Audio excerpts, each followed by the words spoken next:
Security council में जो इजलास कॉल किया गया है तो भारत और पाकिस्तान की कशीदगी को डिस्कस किया जाएगा, लेकिन इसके अलावा जो इंडस वाटर ट्रीटी को इन अबेंस डाला इंडिया ने, उस पर पाकिस्तान ने इस मामले को यूएन ले जाने का फ़ैसला भी किया है। और साथ साथ अगर बगलियार डैम की बात की जाए तो वहाँ से जो पानी का फ़्लो था उसको कंसिडरेबली इंडिया ने अब रोक दिया है।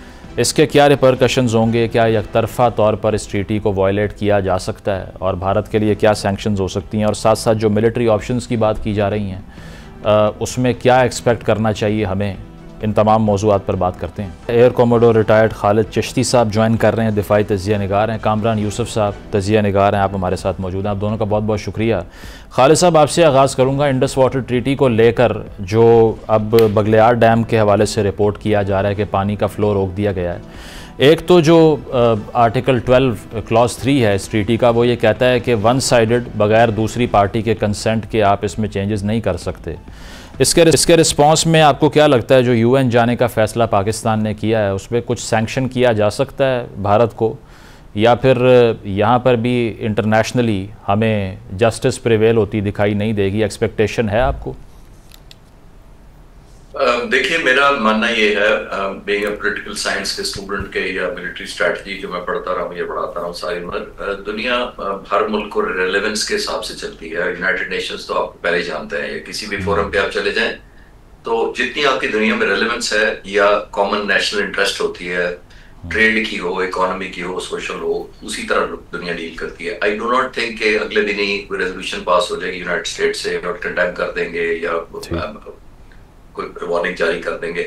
मेरा नहीं ख्याल ऐसा होगा। It will take long. Immediate तो ये भारत ने एक पोस्टरिंग शुरू किया है, और अगर ये पोस्टरिंग जारी रही तो जाहिर है ये तो हमारी हुकूमत पहले ही अनाउंस कर चुकी है कि ये हमारे लिए जिंदगी का मसला है और वॉर लाइक सिचुएशन है। बिकॉज आप एथिकली भी किसी दुनिया में पानी रोकना विद इन ह्यूमन एक्टिविटी के अंदर है। This is beyond the act of war. तो इसके रिस्पांस में जो शिमला एग्रीमेंट को अबेंस में डालने की बात हो रही है, जो कि एलओसी को रेगुलेट करता है और ये कहता है कि ये बायलैटरल इशू है, आपको लगता है that's a befitting response as far as diplomatic responses are concerned? अगर मेरा ख्याल है कि अगर हमने शिमला मुआहदे को हेल्ड इन अबेंस या सस्पेंड करने का करना है तो फिर जाहिर है हमें अगले डिजाइन भी अनफोल्ड करने पड़ेंगे या एग्जीक्यूट करने पड़ेंगे। कि जब आप लाइन ऑफ कंट्रोल को नहीं मानते तो फिर ऑब्वियसली इंडिया को थ्रेटनिंग के लिए तो बहुत अच्छा है, but would there be a follow up to that? ये इंपॉर्टेंट सवाल है कि आप जब कहेंगे कि हम नहीं मानते तो फिर अब क्या करेंगे हम? उसका भी हमें स्ट्रैटेजी या पार्ट 2 भी तो तैयार होना चाहिए ना। जब हम एक चीज को सस्पेंड करते हैं, जैसे इंडिया कह रहा है कि हम सस्पेंड करते हैं सिंतास, तो फिर ये उसके में हिम्मत होनी चाहिए कि वो पानी रोके। जाहिर जब सिंतास को नहीं करते तो फिर जो दरिया ने हवाले किए हुए हिंदुस्तान के वो भी ओपन हो जाते हैं एज पर द मेरिट। अब किसी जब आप एग्रीमेंट को मानते ही नहीं है कि ये कमरा या ये जगह तुम्हारी और वो हमारी, तो जब सस्पेंड हो गया तो फिर तो सारी कॉमन हो गई। वो तो पानी के दरिया भी पहले कॉमन हो गए। जब आप शिमला की तरफ जाएंगे तो मेरा ख्याल मानना ये है कि फिर हमें एक्शन प्लान भी तैयार होना चाहिए। सिर्फ कहने से, सस्पेंड करने से तो इंडिया को कुछ नहीं पड़ता, क्योंकि वो तो हम चाहते हैं कि कश्मीर का मसला हल। ठीक है कामरान साहब, जो इंटरनेशनल कम्युनिटी से सपोर्ट भारत को दरकार थी, because it has almost been 2 weeks जब से ये हुआ है, वो जहाँ तक मैंने ऑब्ज़र्व किया वो इसीलिए नहीं मिली कि जेडी वैंस ने भी ये कहा कि ऐसा रिस्पांस ना दे इंडिया जिससे पूरे खित्ते की सिक्योरिटी स्टेक पर लग जाए। इसके अलावा चाइनीज़ रिस्पांस में वही बात की गई जो शहबाज शरीफ साहब ने की। आज गालिबन व्लादिमीर पुतिन ने कॉल की है नरेंद्र मोदी को, लेकिन इसके अलावा आपको लगता है कि जो सपोर्ट वो चाह रहे थे, एक्सपेक्ट कर रहे थे, वो मिली हो उनको? क्योंकि ईयू की तरफ से भी पाकिस्तान को स्पेसिफाई करके कोई बयान नहीं आया।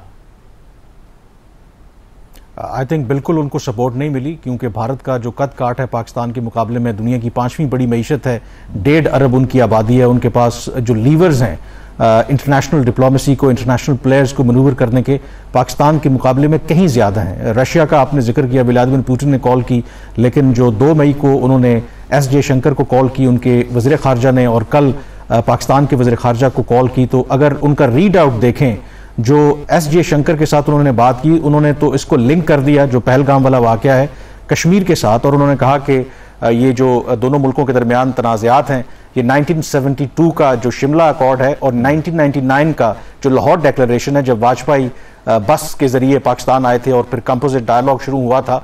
और मैं सुन रहा था भारत में कई जो वहाँ के एनालिस्ट हैं, और उन्होंने तो बड़ा क्वेश्चन किया है कि ये भारत की जो डिप्लोमेसी है उसका बहुत बड़ा फेलियर है। वो रशिया जिसके बारे में हम ये कैलकुलेशन कर रहे थे कि कल अगर भारत की चीन के साथ लड़ाई होती है तो क्या रूस हमारे साथ खड़ा होगा। यहां पर तो पाकिस्तान के साथ जो हमारा झगड़ा चल रहा है, रूस तो हमारा वहां पर साथ नहीं दे रहा, तो डेफिनेटली ये एक बहुत बड़ा इशू और इसके बारे में डिबेट हो सकती है कि क्या ये पाकिस्तान की डिप्लोमेटिक कामयाबी है या ओवरऑल जो बाकी इंटरनेशनल जो प्लेयर्स हैं, चूंकि डोंट फॉरगेट, अच्छा चूंकि मीडिया लैंडस्केप को भी आप करीब से देखते हैं, मैं अगर इंडियन चैनल्स को स्विच करूं ना इन सारे टाइम्स में, समबडी लाइक अर्नब गोस्वामी या पालकी शर्मा, मतलब इस नौइयत का वहाँ पर जिंगोइज़म फैलाया जा रहा होता है कि आपको लगता है कि शायद न्यूज़ रूम से ही जंग का आगाज़ हो जाएगा।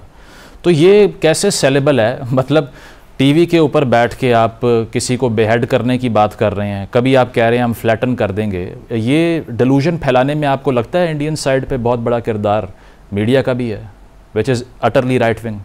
बहुत बड़ा किरदार है उनका और इसमें कोई शक नहीं है। जिस तरह की वहाँ पर डिस्कोर्स है इस वक्त उनके मेन स्ट्रीम मीडिया के ऊपर, और मेरे ख्याल में जब हम सब कॉन्टिनेंट का, पाकिस्तान इंडिया रिलेशनशिप का एक क्रिटिकल एनालिसिस करते हैं, पाकिस्तान से भी गलतियां हुई। बहुत से लोग कहते हैं कि शायद एक रिकन्सिलिएशन ब्रॉडर नहीं हो सकी, बहुत से लोग तस्करा करते हैं, क्रिटिकल हैं कि जो पाकिस्तान स्टडी है रिगार्डिंग ओवरऑल जो हिस्ट्री है, शायद बहुत सी चीज़ें डिस्टॉर्ट करके हम पेश करते हैं। एग्जैक्टली आई थिंक इंडिया जो काम कर रहा है इस वक्त, जो उनका मेन स्ट्रीम मीडिया है, not only main stream media, even जो सेनर वॉइसेस थी जिनको कहा जाता था कि लेफ्ट या मॉडरेट वॉइसेस हैं, इवन वो इतना सख्त अब पाकिस्तान के खिलाफ बोल रही हैं। मुझे लगता है कि वो जो भारत की अगली नस्ल है उनके दिमागों में वो जहर भर रहे हैं कि शायद फिर दोनों मुल्कों के दरमियान हमेशा हॉस्टिलिटी रहेगी। और ठीक है, मुल्कों के दरमियान, नेबर्स के दरमियान इश्यूज होते हैं, लेकिन एक परपेचुअल जो हॉस्टिलिटी है वो इंडिया को भी फेवर नहीं करेगी। और मुझे लगता है कि ये जो भारत का मेन स्ट्रीम मीडिया है, उनके एनालिस्ट हैं, वो इस तरह का नैरेटिव पाकिस्तान के बारे में बिल्ड कर रहे हैं कि जिसका नुकसान उनको आई थिंक मुस्तकबिल में खुद होगा। Very true. खालिद साहब, मीडिएशन की अगर बात की जाए, ईरानी वज़ीर ख़ारजा अब्बास इराक़ची इस वक्त इस्लामाबाद में मौजूद हैं और एज अ थर्ड पार्टी वो सालसी का किरदार अदा करने को एक पोटेंशियल के तौर पे देख रहे हैं। तो एक तो उससे क्या एक्सपेक्टेशन है, क्योंकि इंडिया ईरान के जो ताल्लुकात हैं, आपको लगता है कि उसमें इतनी डेप्थ है कि कोई टेबल पर बैठ सके? और दूसरी चीज़ ये कि जो इंडियन मीडिया पे इस वक्त डिस्कोर्स, जिस तरह से कामरान ने भी बात की, वो सारा वॉर जिंगोइज़म तो एक तरफ, लेकिन ये भी एक्यूज़ किया गया कि अफ़गानिस्तान से जदीद असलहा लाया गया है, तो वहाँ पर तो सारा अमेरिकन मेड एम्यूनिशन होता है। तो are they saying that American weaponry was used in this attack? ये देखिए, जो प्रिजम्पशंस होती हैं उसका तो कोई तोड़ने कभी निकला कि आप प्रिज्यूम क्या कर लें जब फैक्ट बेस ना हो। स्टार्टिंग विद ईरान का कोई इसमें कोई डाउट नहीं है कि पाकिस्तान से भी उसके करीना बहुत अच्छे ताल्लुकात रहे हैं और इंडिया के साथ भी रहे हैं, इन्फ्लुएंस दोनों तरफ है। देखना ये पड़ेगा कि जो इंडिया के ईरान के साथ ताल्लुकात हैं वो आया हावी हैं उस हाइप के जिसका आपने बड़ा जस्टिफाइबली जिक्र किया कि जो 900 चैनल उनके जहर उगल रहे हैं, majority of them, not all of them, मैं हर एक को नहीं कह रहा, बट मेजॉरिटी जितना पॉइजनस किस्म का कंटेंट चल रहा है, एग्रेसिव लैंग्वेज चल रही है जिसका आपने जिक्र किया,